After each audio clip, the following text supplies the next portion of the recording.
আসসালামু আলাইকুম। ওয়েলকাম করছি রোজি রান্নাঘর থেকে আপনাদের সবাইকে। আজকে আমি আপনাদের সঙ্গে শেয়ার করব ঈদ স্পেশাল কুনাফা রেসিপি।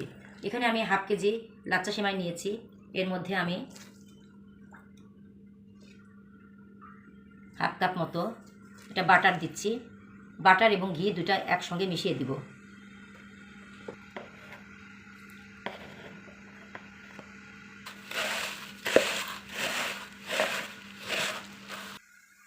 এখানে আমি 9 ইঞ্চি মাপে একটা মোল্ড নিয়েছি। এর মধ্যে আমি ঘি ব্রাশ করেছি।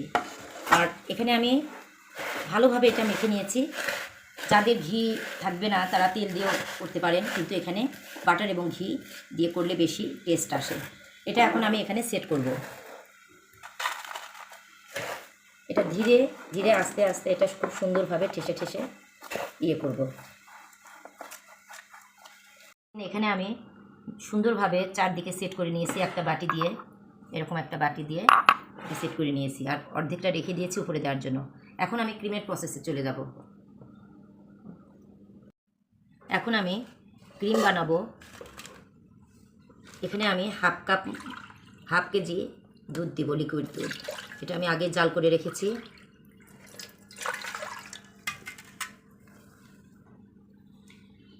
এখানে হাফ কেজি লিকুইড দুধ নিয়েছি, হাফ কাপ চিনি, হাফ কাপ কর্নফ্লাওয়ার, 1 চামচ ভ্যানিলা এসেন্স আর 1 ক্যান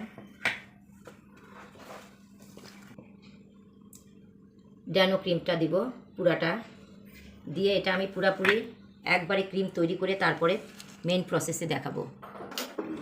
যে দেখেন এখানে ক্রিমটা তৈরি হয়ে গেছে। ক্রিমের থিকনেস ঠিক এরকম হবে। এটা এখন আমি গরম গরম এটার মধ্যে ঢেলে দিব।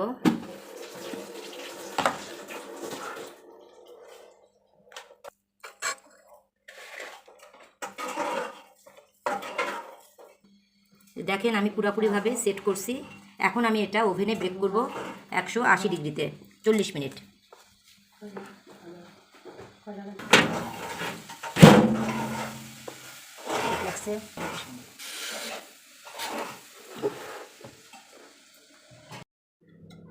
দেখেন আমি কুনাফাটা বের করেছি, সুন্দর গোল্ডেন ব্রাউন হয়েছে উপরের কালারটা। তো এটা আমি চিনির শিরাটা গরম গরম এর উপর দিয়ে ঢেলে পরে মোল্ড আউট করে আমি দেখাবো।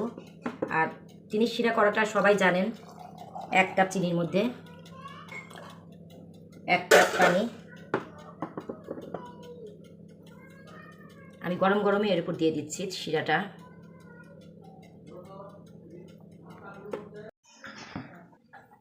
এই যে দেখেন আমি কুনাফাটা মোল্ড আউট করছি, কতটা সুন্দর লাগতেছে। তো এইভাবে আপনারা এই রেসিপিটি তৈরি করবেন এবং খেয়ে দেখবেন। আশা করছি ভালো লাগবে। সবাই ভালো থাকবেন, সুস্থ থাকবেন। আল্লাহ হাফেজ।